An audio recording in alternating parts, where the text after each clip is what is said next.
guys, I'm down here at Huntsville State Park. This is our first trip to this park, and it is just north of the Houston, Texas area. This park has a lot to offer. It has a good sized lake. It has a lot of lake activities. There's tons of canoes and kayaks that you can rent. It has tons of trails. I'm standing on one of the trails now. I believe it has over 8 miles of trails total. Some of those are closed right now. Some of the pros of the lake itself, or of the park itself, it has pretty good water pressure. It has a ton of sites. The bathrooms are pretty clean. The cell phone service is pretty fair for most of the park, so that you can text people or call people that are on other sections of the park that might be with you.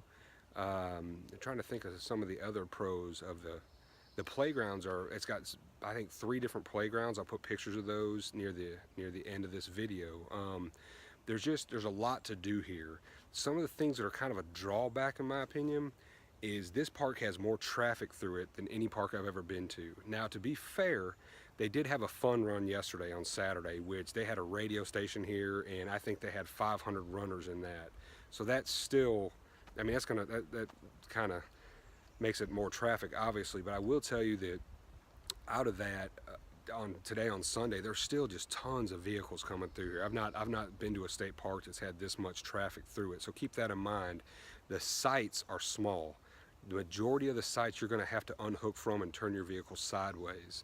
Not on all of them, but I will say that, man, the sites are absolutely ridiculously unlevel. There might be a handful in the whole park that are level.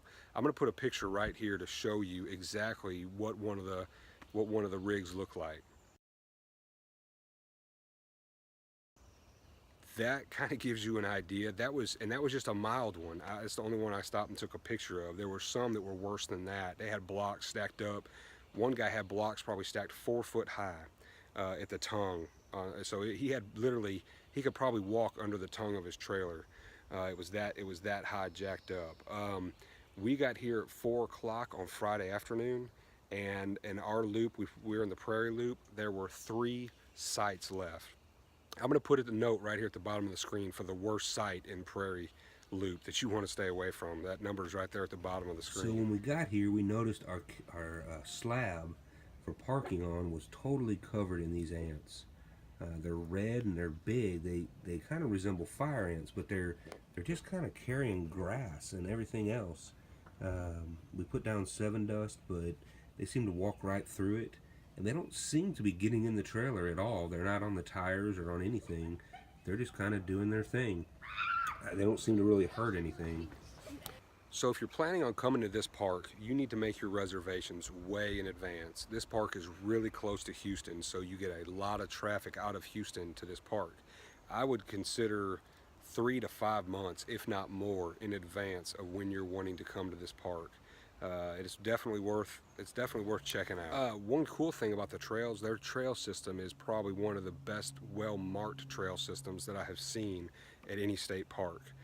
So anyway, guys, if you thought this was helpful, just please like my Facebook page, Southern Trace Camping, or the same page on YouTube. I plan on doing a ton of videos for a bunch of different state parks, some private parks, some will be in this state, some will be out of the state of Texas. But anyway, guys, as always, be safe out there, have tons of fun with your family, and God bless.